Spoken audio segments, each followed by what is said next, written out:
mpona bolingo kolopesi ngai yaya na ngai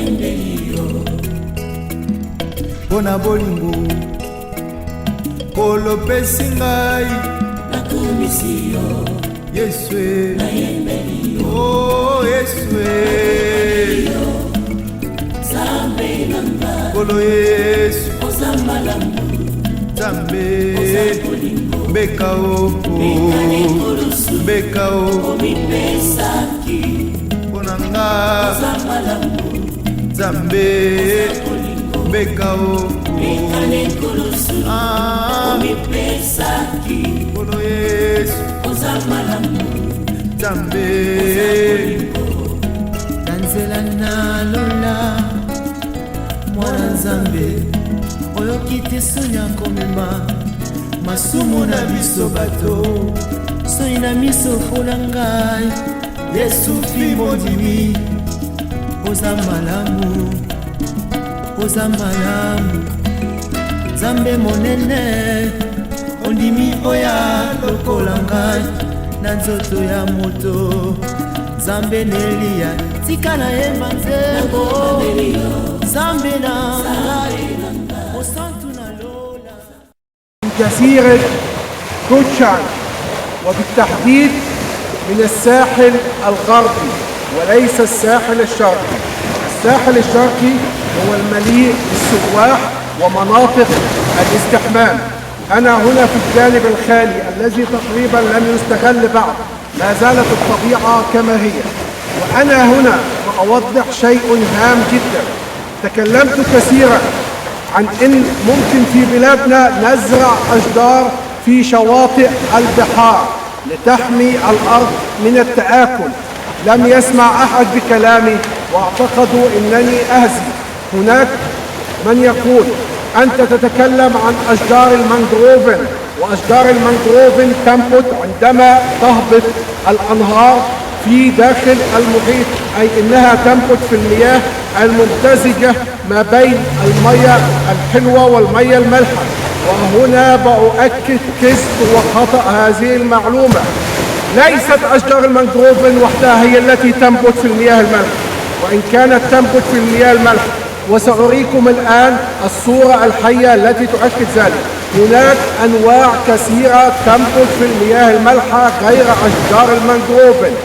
هنا كمثال هذه هي أشجار المانجروفن. هذه الأشجار المانجروفن معروفة بالجذور بتاعتها اللي هي بتطلع الجذور بنسميها الجذور الهوائية، وفي أكثر من 200 نوع من أشجار المانجروفن. هنا أشجار المانجروفن تنبت هنا في وسط المياه المالحة 100%. لا يوجد نهر يصب هنا ولا يوجد مياه عذبة تصب هنا. هذه تنبت في المياه المالحة 100% وتحمي تآكل الشواطئ، وينبت تحتها الكثير من الأسماك والكائنات الحية. هذه شجرة المانجروفن. والغريب أو من حسن الحظ في هذا المكان إن نوعين مختلفين من الأشجار موجودين في نفس المكان. هذه هي شجرة المانجروفن وهذه هي شجرة أخرى. هذه ليست مانجروفن، ليس لها جذور هوائية. انظر إليها جيدا، لن تجد فيها جذور هوائية. شجرة أخرى من نوع آخر تنبت في وسط مياه المحيط، في وسط مياه البحر، في وسط المياه المالحة. تخيل لو عملنا هذه الأشجار على شواطئنا هنا في بلادنا، تحتها تنمو الحياة السمكية. الحياة السمكية تحب جذور الأشجار وتنبت هنا بكميات كبيرة.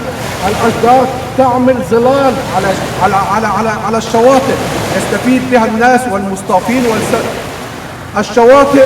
الثروة السمكية، حماية الشواطئ من التآكل، علاجها بسيط جدا ببعض الأشجار مثل هذه الأشجار التي يمكن زراعتها، ولا نحتاج عباقرة الذين أتوا بالكتل الخرسانية ورموها في البحر لتحمي الشواطئ بمنظرها الرديء العفن القذر. المنظر الرمادي منظر الخرسانة، يضعون في وسط الطبيعة الكتل الخرسانية والحل موجود في الطبيعة نفسها.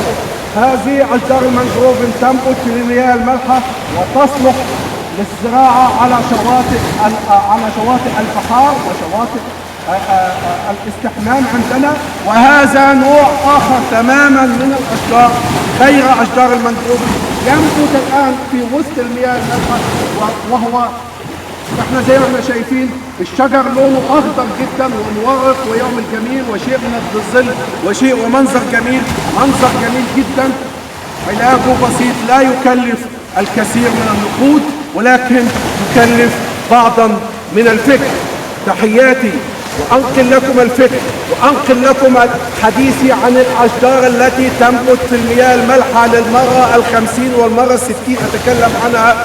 ووزراؤنا في حماية البيئة لا يتحركون ولا يصحون من نومهم العميق، لا يصحون من نومهم العميق، قاعدين بس بياخدوا مرتبات ولا عايزين يفكروا ولا عايزين يسمعوا، صم بكم عمي فهم لا يبصرون.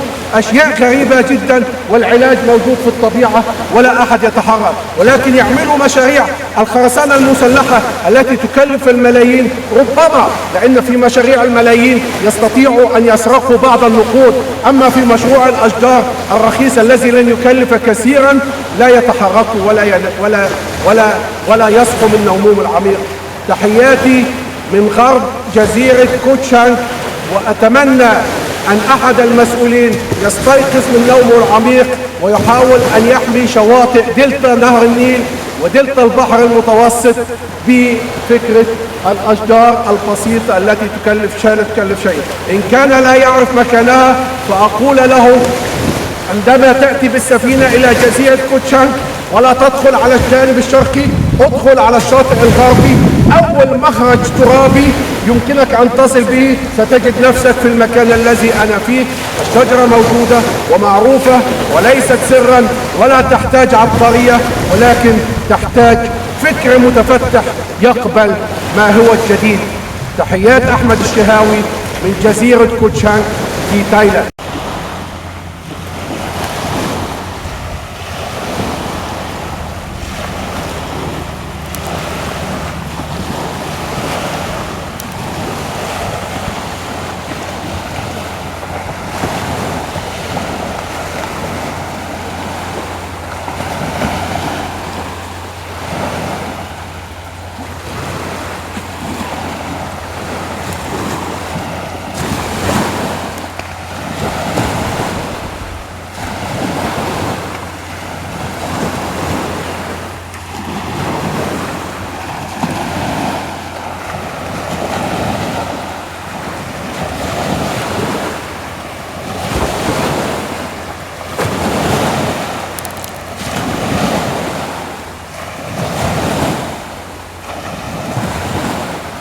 I think that Ahmed is got a special gift, and I think maybe a number of special gifts, but one of his special gifts is that he has the capacity and the energy and the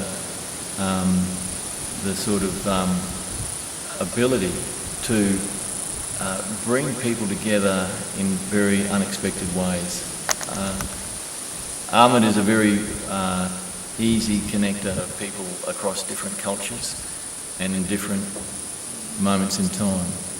And so Ahmed not only brings himself, which is into where we are now, he brings everyone around him into where we are at any one moment.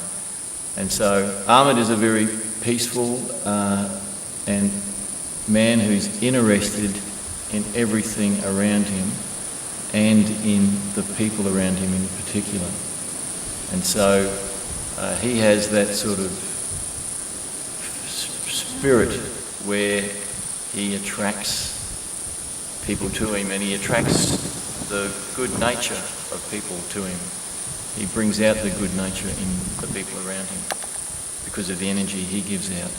And so Ahmed is a very special person, and we enjoy being with him very much.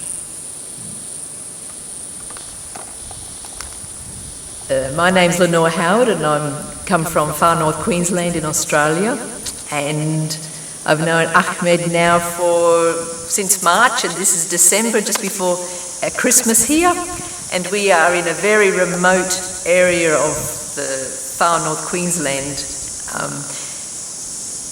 and he is a big personality, and he has a big heart which has great kindness and consideration, and I would think that everywhere that he goes, he has respect for the people around him, and he appreciates everything, the big things, but most importantly, he appreciates the little things as well. And each day for him, he is a joy to wake up and see a new adventure. What gives him joy, well, one of the things that gives him joy is that he likes to not know what's around the corner, and he lives this sense of wonderment about what is possible. I think that is a very big thing too. And the wonderment and the adventure is found in everything. And as other friends of mine have recognised as well, he brings people together, he connects people, and I think that's a really great thing to do. I think that's a very special thing to do across all cultures, and he can see the good in people, and he comes from a very peaceful and loving heart, and I think that is a very important thing to do, and it's a joy to know him.